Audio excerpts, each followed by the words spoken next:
সারাদিন রোজা রেখে ইফতারের শুরুতে এক গ্লাস লেবুর শরবত যেন সারাদিনের তৃপ্তি মেটায়, কিন্তু সাধারণ মানুষের সেই তৃপ্তিতে এখন তিতো স্বাদ ছাড়িয়ে দিচ্ছে বাজার দরে।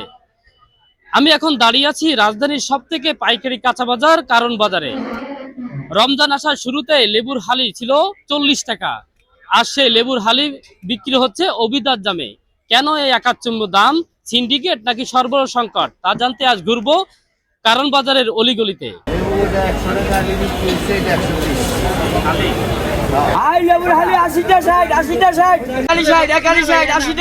লেবু তো ওটা তো এখন একটা ফল হয়ে গেছে নাকি, সবাই বলতেছে 80 টাকা হালি চাই, এক একটা 20 টাকা করে। একদম সোনার দাম হয়ে গেছে। আমাদের দেশের লোকরা পয়সা ছাড়া আর কিছু চেনে না। তারা এটা মনে করে যে রমজান ঈদ এই সময় আমাদেরকে পয়সা কামাতে হবে, তারা সুযোগ নেয়, ম্যাজিস্ট্রেটকে তারা মারতে চায়। আমাদের অবস্থা এত খারাপ, আমরা পুরো জিম্মি। অবশ্যই সিন্ডিকেট এবং এর সাথে বড় বড় লোক জড়িত। লেবু আগে ছিল 200 টাকা ডজন, ডজন আগে, এখন লেবুর দাম কমছে, ঠিক আছে। কালকে ছিল আমাদের 200 টাকা ডজন, আজ মাত্র 100 টাকা ডজন লেবু। কোনো সিন্ডিকেট নেই, লেবু কোনো সিন্ডিকেট হয় না, লেবু কোনো সিন্ডিকেট হয় না। কাঁচা মাল কোনো সিন্ডিকেট হয় না, পেঁয়াজ আদা রসুন সিন্ডিকেট আছে, এটা কোনো সিন্ডিকেট হয় না। এটা মালের আমদানি বুঝছে, বুঝছেন, আমদানি বেশি হলে কম, আবার আমদানি কম হলে আবার দাম বেশি। রোজার আগে বেশি ছিল, আরো রোজা হিসাবে কমে গেছে।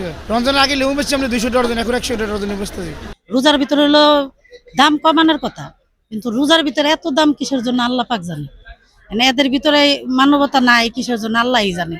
মানে নিম্ন মানুষরা কিভাবে চলবে, সাধারণ মানুষরা? কালকে ছিল হালি 200 টাকা, আজকে হালি 60 টাকা, 50 টাকা, 70 টাকা, 80 টাকা হালি। বড়টা 80 টাকা হালি, মাঝারিটা 70 টাকা, 60 টাকা হালি, ছোটটা 50 টাকা, 40 টাকা হালি। কালকে থেকে আজকে অর্ধেক দামে নেমে আসছে আলহামদুলিল্লাহ। প্রথম রমজানে আশা করে ব্যবসায়ীরা সিন্ডিকেট করছে, কালকে সিন্ডিকেট ভাঙছে, আজকে দাম কমছে। হ্যাঁ, আজকে মাল একটু বেশি আসছে। রমজানের আগেও দাম বেশি ছিল, প্রথম রমজানেও দাম বেশি ছিল, আজকে একটু কমছে, আরো কমবে ইনশাআল্লাহ।